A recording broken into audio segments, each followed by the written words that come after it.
Eu sou muito edificada pela história da Rosa, pela história da Ana, e eu tenho certeza que cada uma de nós aqui, se pudesse trazer aqui um testemunho, nós também seríamos edificados, porque todos nós temos histórias muito profundas e que o Senhor tem agido em nós.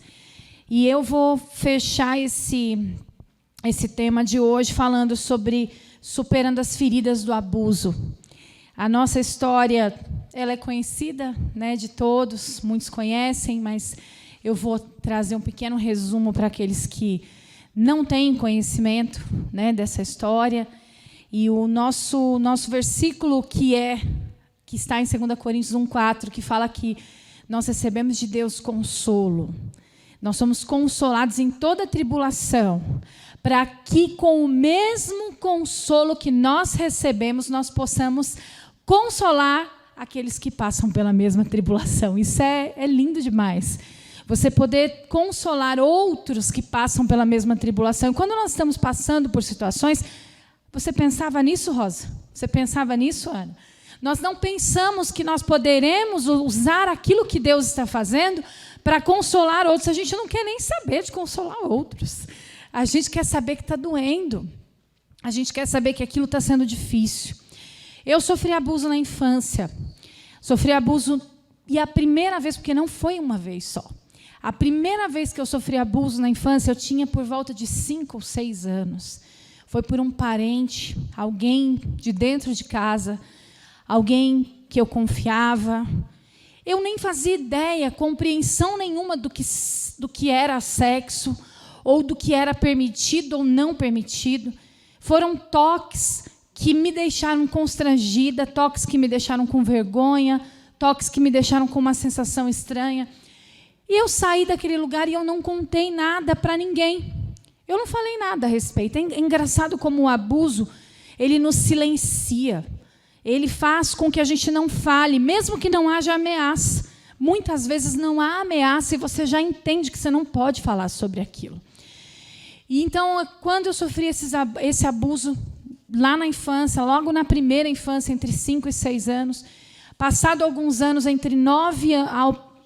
torno de 9 ou 10 anos, eu voltei a sofrer abusos da mesma natureza por uma outra pessoa da família.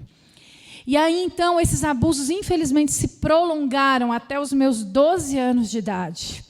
Até 12 anos de idade, eu sofri esses abusos sem compreender o que aquilo significava, na verdade. Não tinha compreensão, e é isso que o abuso faz. A criança ela não faz ideia do que é aquilo que está acontecendo. E quando não tem violência física, principalmente, traz uma grande confusão, porque a criança não faz ideia do que é aquilo. E eu, então, passei por esses abusos até os 12 anos. Aos 14 anos, mais um episódio aconteceu, e eu queria até trazer aqui um esclarecimento em relação a abuso sexual. A gente, às vezes, acha que abuso sexual é só quando há ato sexual, quando há violência, quando há penetração. E abuso sexual não é apenas isso, como se fosse pouco, mas não é apenas isso.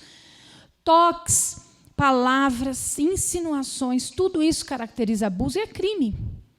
Mas qual a informação que nós tínhamos lá atrás? Parece que a gente só vem falando mais disso agora, né? Mais recentemente. Então, esses abusos eles foram acontecendo e eu, para falar a verdade para vocês, eu só tomei consciência do lixo que jogaram dentro de mim e que eu guardei quando eu tinha 37 anos. Não que eu havia esquecido completamente, mas algumas coisas eu havia esquecido, sim. O nosso cérebro ele se encarrega de apagar algumas informações. Ele se encarrega isso para nos proteger, para que a gente possa sobreviver. Há um fenômeno que acontece que chama amnésia dissociativa pós-traumática. Isso acontece em acidentes, acontece em situações de abuso. E muitas pessoas acabam esquecendo de algumas coisas, de detalhes, ou então escolhem esquecer.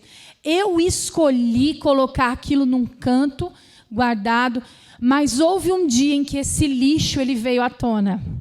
E aí isso foi muito difícil de ser encarado, porque o que trouxe esse lixo à tona foi um abuso que a Júlia sofreu dentro da igreja.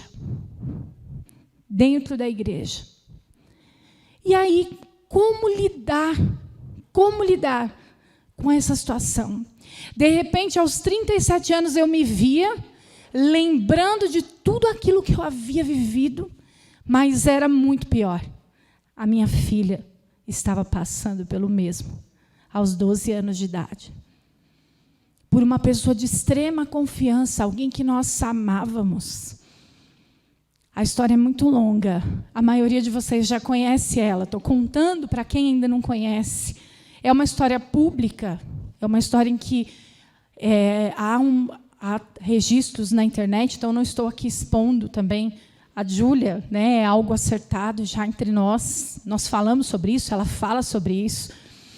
E nós, de repente, nos deparamos com uma situação que a gente precisava tomar uma decisão, e nós denunciamos, encaramos todo o processo. Foi muito difícil. Eu precisava acolher a minha filha, que estava passando por uma situação terrível, e também voltar e acolher aquela criança, eu mesma, lá atrás, aquela criança de 10 anos, que estava, parece que, vindo à tona, e parecia que eu me via de novo naquela idade. Era como se eu me voltasse naquele passado e dissesse, eu preciso acolher essa criança também. Eu preciso acolher essa criança agora que está vindo à tona tudo o que eu sentia.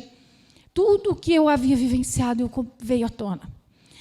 E aí foi nesse processo que foi muito difícil, muito choro, muito sofrimento, muito lixo que precisava ser jogado fora. Terapia, eu precisei ir para a terapia. Todo mundo precisou ir para a terapia lá em casa. Todos nós 5 fomos fazer terapia. Porque foi um rebuliço dentro da nossa casa. Vivenciar um processo judiciário é muito difícil. É muito doloroso.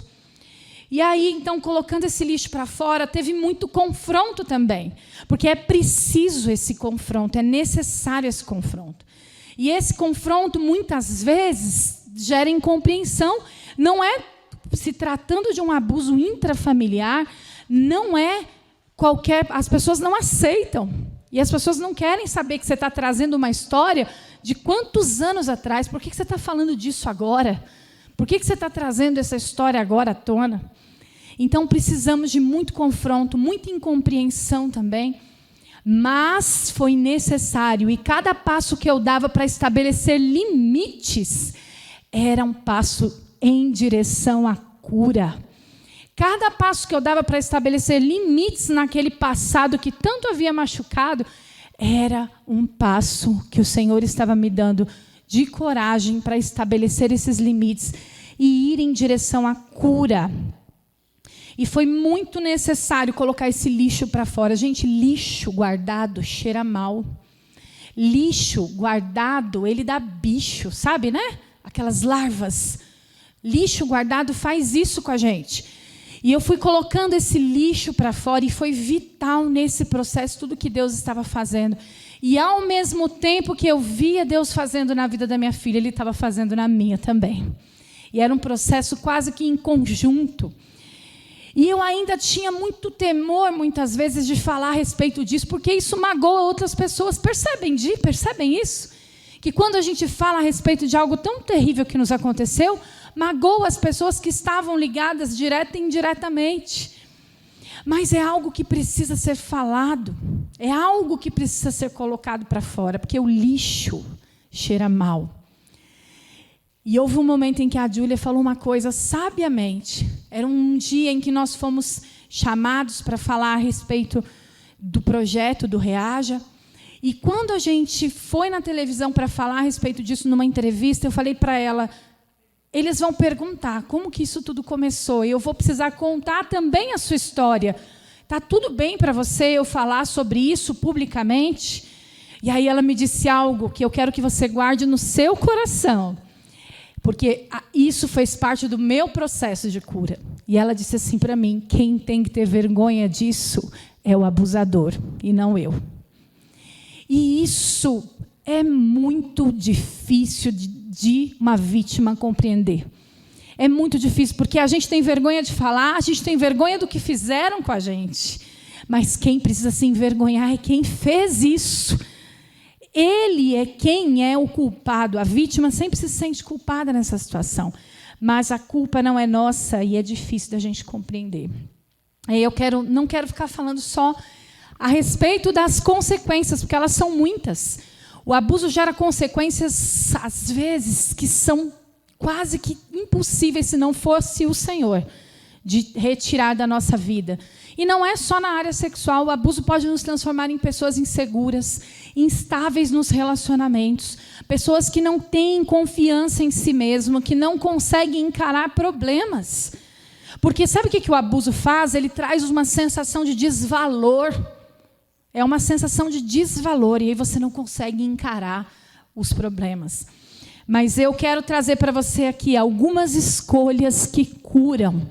E eu quero que você guarde cada uma delas no seu coração. Primeiro, escolha encarar. Fingir que não aconteceu não é uma opção.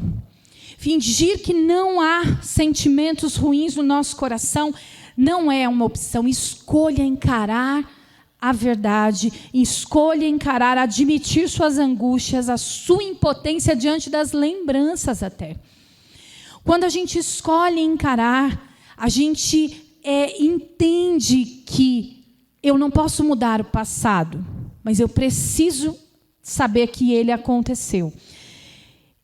E dentro de encarar, a gente precisa fazer algumas coisas. Primeiro, a gente precisa admitir que a gente precisa de ajuda. Lá em Provérbios 29 e 23, diz que o orgulho do homem o humilha, mas o de espírito humilde obtém honra. Às vezes a gente não pede, não quer ajuda, não admite que precisa de ajuda por orgulho. É por orgulho. E a definição de humildade, ela está ligada em reconhecer que existe um limite, que não está bem, as coisas não estão bem o tempo todo, que nem sempre eu estou bem. E às vezes a gente a gente não quer admitir. Às vezes dentro da igreja a gente tem muito essa dificuldade, porque se a gente pedir ajuda vai parecer que a gente está sendo fraco, não é isso? Mas existe um limite, e a humildade, ela começa quando eu compreendo que eu estou no meu limite, que eu preciso de ajuda. Qual é a sua necessidade hoje? Qual é a sua fragilidade hoje? Você consegue dar nome para ela? Você consegue pensar nessa necessidade, nessa fragilidade que você precisa de ajuda, mas não pede, muitas vezes por orgulho? O Espírito Santo, ele ajuda a gente a identificar essa fragilidade, mas o seu papel e que ninguém pode fazer é admitir que você precisa de ajuda. Depois que você admite que precisa de ajuda, peça ajuda a Deus, porque Ele não menospreza o aflito, o sofrimento do aflito.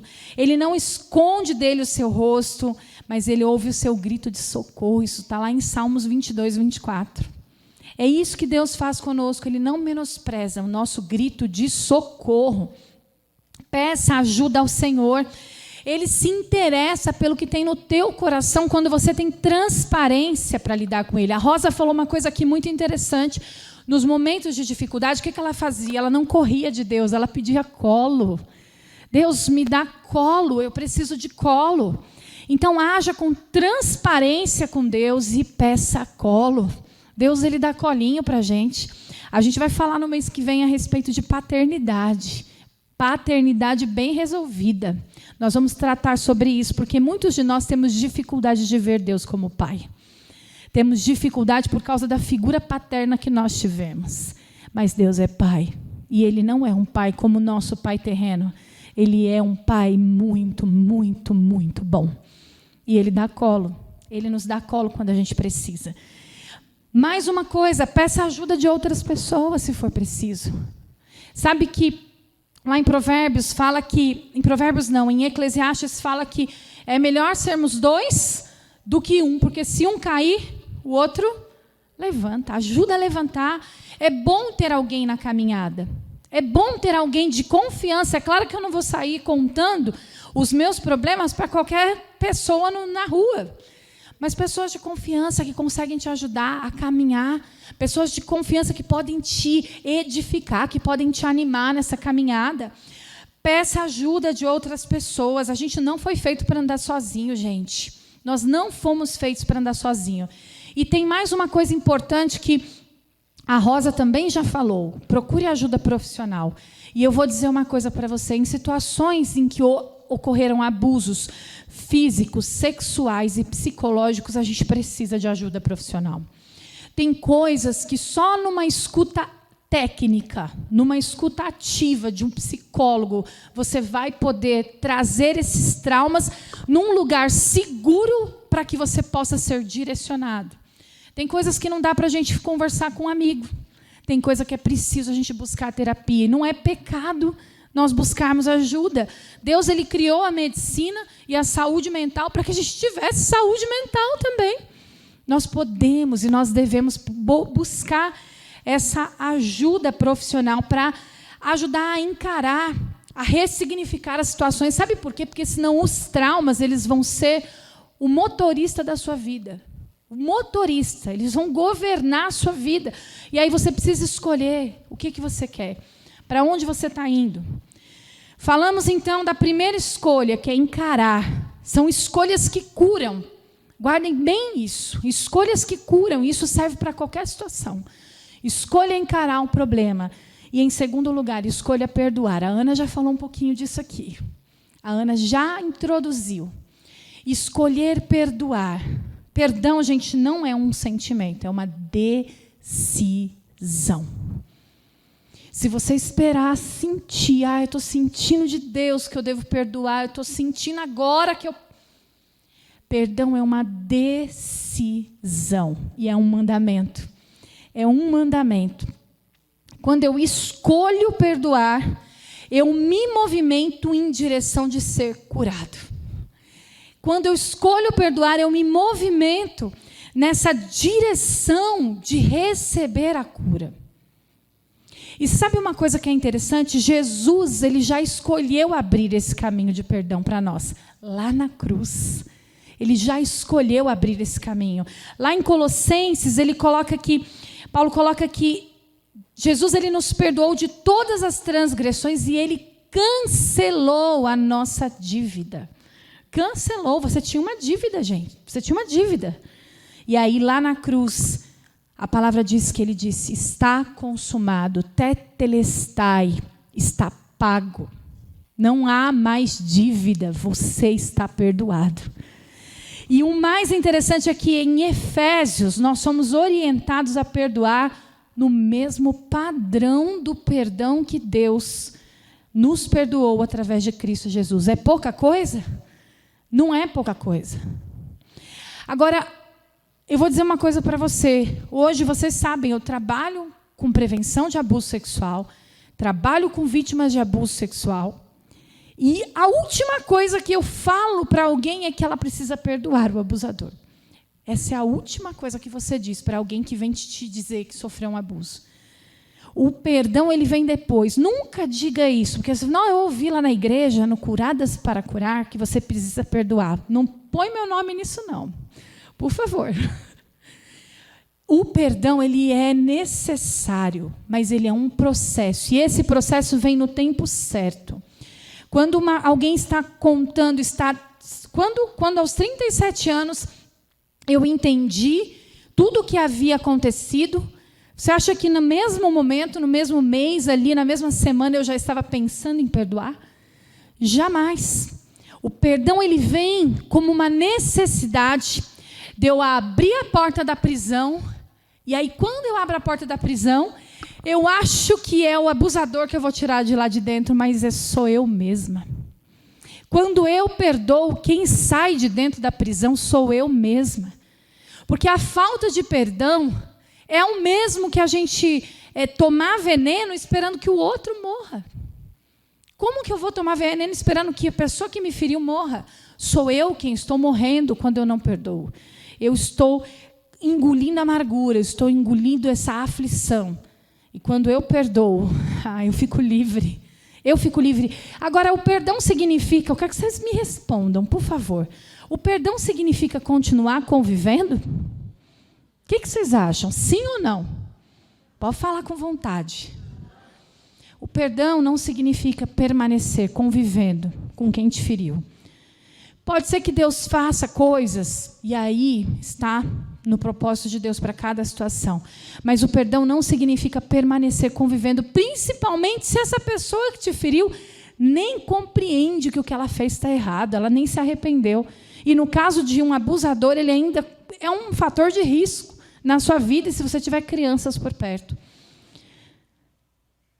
Eu não pude mais denunciar a minha situação. Eu não pude porque havia... a lei, na época, ela não me permitia. No caso da Júlia, nós podemos denunciar. Porque a gente precisa fazer isso, precisa parar essas pessoas, precisamos parar. E esse perdão, ele nos livra dessa condição. O perdão, Martin Luther King diz que o perdão é um catalisador que cria o ambiente necessário para uma nova partida, para um reinício. Você começa de novo. Quando você perdoa, você fala, olha, você me deve isso, mas essa dívida está perdoada. Foi isso que Jesus fez conosco na cruz. E o padrão de perdão é o mesmo que ele. Terceira escolha que cura. Escolha mudar. Lá em Gênesis 35:10, Deus fala assim para Jacó. Seu nome é Jacó, mas você não será mais chamado Jacó. Seu nome será Israel. Assim lhe deu o nome de Israel. Jacó significava enganador. Agora, Israel é aquele que prevalece com Deus. Olha que diferença, meu Deus, de enganador para aquele que prevalece com Deus. A dor, ela gera em nós características muito marcantes. Amargura, tristeza, raiva, mau humor. Muitas pessoas hoje são amarguradas, mal-humoradas, pessimistas, por causa da dor que elas carregam. Elas não escolheram nascer assim. Mas a dor acaba se tornando a identidade delas. E o que eu quero dizer para você aqui hoje é que a dor que você sente, a dor que te colocaram ou te impuseram, ela não é a sua identidade. Ela não é o seu nome. Ela não é aquilo, a forma como Deus te enxerga. Nós cantamos aqui no começo, eu sou quem o Senhor diz que eu sou. Eu não sou aquilo que fizeram de mim. Eu não sou aquilo que dizem a meu respeito. Eu sou quem Ele diz que eu sou. Eu sou quem Ele diz que eu sou. Essa dor, ela vai gerando em nós essa sensação de que nós não temos opção de viver de outro jeito. Só assim me impuseram e eu vou viver dessa maneira. Tem uma frase de Viktor Frankl que diz assim, quando nós não podemos mais mudar uma situação, nós somos desafiados a mudar a nós mesmos. Você pode mudar seu passado? Eu não posso voltar. Lá no primeiro abuso que eu sofri, aos 5 ou 6 anos de idade, eu não consigo voltar lá e fazer com que aquele adulto não tocasse em mim daquela forma. Eu não posso mais voltar lá. Eu não posso voltar no passado e fazer com que aquele parente não tivesse também abusado de mim durante tanto tempo. Eu não consigo voltar. Mas eu posso, eu sou desafiada a mudar quem eu sou, o que fizeram de mim, o que eu vou fazer com o que fizeram de mim. Essa escolha está na minha mão. Eu não posso mudar o que fizeram, mas o que eu vou fazer com isso, eu posso. E isso é o ponto-chave para que a gente possa trazer essa mudança. A sua dor, ela não pode definir quem você é. Ela não pode definir a forma como você enxerga Deus, a forma como você enxerga as pessoas, a forma como você enxerga os relacionamentos. A sua dor, ela não pode definir a forma como você crê, como você pensa, como você sente, como você se comporta. Se a sua dor tem estado no controle da sua vida dessa maneira, em nome de Jesus, hoje o Senhor está te chamando para dar o controle para Ele. Tirar a sua dor desse lugar aí de direção e colocar Ele nesse lugar de direção. Você não é a sua dor, seu nome não é mais Jacó, o Senhor te chama de Israel, aquele que prevalece com Deus. Então você não vai ser mais conhecido pelo nome da sua dor, você vai ser conhecido pelo nome da sua cura. Escolha trocar de nome, escolha trocar de posicionamento. E por último, escolha repartir. Primeiro você escolheu encarar. Depois você escolheu perdoar. Depois você escolheu mudar. E agora você escolhe repartir. Lá em Atos 20:35 diz que maior felicidade é dar do que receber. Gente, tirar o foco das nossas dores, das nossas perdas e decidir compartilhar tem um poder sobrenatural. Há algo sobrenatural quando nós repartimos aquilo que Deus fez. Há algo sobrenatural e nos aproxima da cura. Quando nós agimos em favor do nosso próximo, agimos em favor dos outros, daqueles que estão passando pela mesma tribulação. Você sabe o que acontece com muitas pessoas que passam por angústias, por amarguras? Elas se tornam rígidas, amarguradas. O pastor Paulo ele fala uma frase que eu não sei se é dele, mas ele sempre brinca e fala que podia ser um versículo da Bíblia, que diz que é bem-aventurados flexíveis porque eles não serão quebrados. É isso aí. Quando a gente é rígido, a gente é quebrado. Agora, flexibilidade faz com que você vai, o vento bate, as angústias vêm, a tempestade, mas você não é quebrado, porque você está arraigado na fonte, que é o Senhor. Agora, a nossa dor, quando a gente internaliza ela de uma maneira que a gente não consegue compreender aquilo que Deus quer para nós, ela só vai se transformar em angústia, doença física. Quando nós somos amargurados, a gente adoece fisicamente. Eu tenho visto isso. Tenho visto isso de perto, pessoas que estão adoecendo fisicamente por causa da amargura. E o Senhor está nos chamando hoje para sermos leves. O Senhor está nos chamando para andarmos em vida nova com Ele, numa vida que é muito mais abundante. Não é nem para nós sermos sobreviventes. Muitas pessoas usam esse termo para pessoas que passaram por abuso sexual. Ah, vocês são sobreviventes. Eu vou dizer que nós somos mais do que isso. Nós somos pessoas que têm vida e vida em abundância. Não é só sobrevida. A vida e vida com abundância para depois da dor. Não é só sobrevida. Quando a gente escolhe compartilhar, a gente vai alcançando a cura. E não espere estar curado para andar, para caminhar e para compartilhar. Enquanto você está caminhando, compartilhando, você está sendo curado também. Você está chegando mais perto desse caminho de cura, trilhando e inspirando outras pessoas a serem curadas. Charles Spurgeon, ele diz que os nossos sofrimentos, eles são a oficina de Deus. Cara, que lindo isso. Nossos sofrimentos são a oficina de Deus. Deus, ele não desperdiça dor. Deus, ele não desperdiça choro. Deus, ele não desperdiça lágrima. Ele usa tudo isso para fazer a gente crescer e para a glória dele.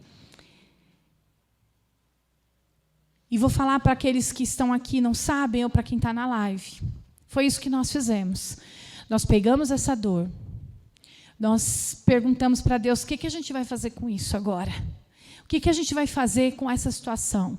E eu me lembro que o dia em que a Júlia contou a respeito do abuso que ela havia sofrido, ela fez isso através de uma carta.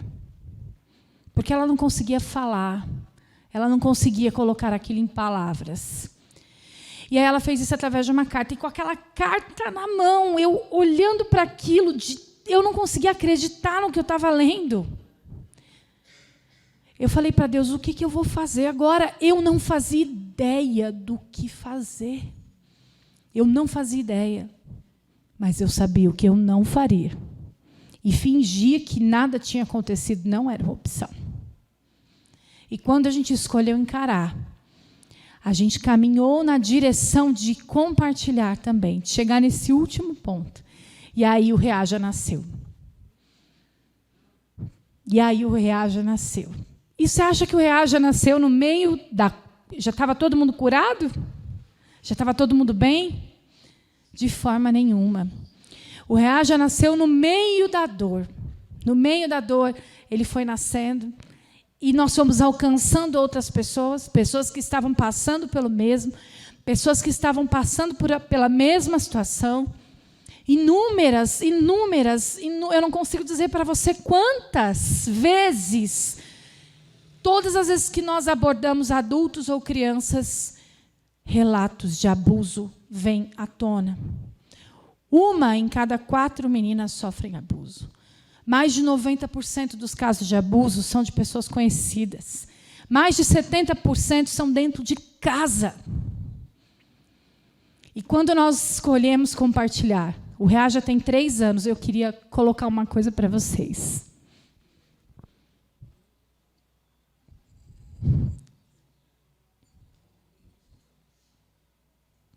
São 1.237 pessoas que já foram alcançadas.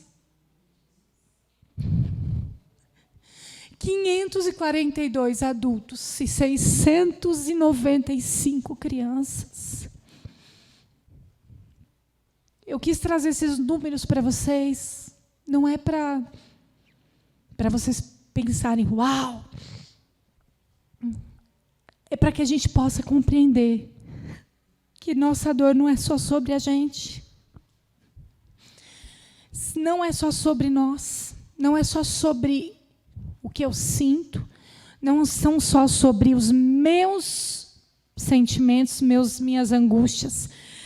É sobre as 1.237 pessoas também que já foram alcançadas. Quase 700 crianças. E algumas foram tiradas do abuso por causa da informação que elas receberam. Muitas crianças já relataram abuso e foram retiradas da situação de abuso que elas se encontravam. Não é só sobre você a sua dor. Não é só sobre o que você sente, mas é sobre o que Deus quer fazer com isso. Com o mesmo consolo que nós recebemos de Deus, nós também seremos instrumento de consolo para aqueles que passam pela mesma tribulação. Você pode celebrar a Deus por isso? Amém? Glória a Deus. Glória a Deus. E é um privilégio poder fazer parte disso. É um privilégio nós estarmos nesse processo. É um processo. Karine, Júlia, a Ari, a Kátia também, que tem estado com a gente, o Giovanni, o André, a Gabi, todos nós, nesse processo, temos vivenciado. No último Reaja que nós fizemos, uma menina de 11 anos, durante o projeto, ela chorava muito, e quando eu tive um tempo com ela, ela conseguiu contar que ela estava há 1 ano sendo estuprada pelo padrasto. Há 1 ano. Ela saiu dali, ela já não voltou para a casa dela. O Conselho Tutelar já se encarregou de fazer aquilo que precisava para livrá-la daquela situação que ela estava passando. Ela não queria que contasse, claro que ela não queria. A fala dela era a seguinte: o meu padrasto é que sustenta a minha casa, minha mãe só ganha R$1.000. E essa é a realidade de muitas crianças que nós temos encontrado. E todas as vezes que isso acontece, eu lembro, a minha dor não é só sobre mim. Eu não gostaria de ter passado por nada disso. Se eu pudesse voltar atrás, eu não sei se eu conseguiria proteger minha filha disso. Nós não conseguimos estar 24 horas com os nossos filhos. Talvez se eu tivesse feito mais, prestado mais atenção, será que não tinha sinais que eu podia ter visto? Eu não sei, não dá mais para mudar o passado, eu posso mudar de agora em diante. Esse é o convite para você também, para que você transforme de agora em diante. Amém?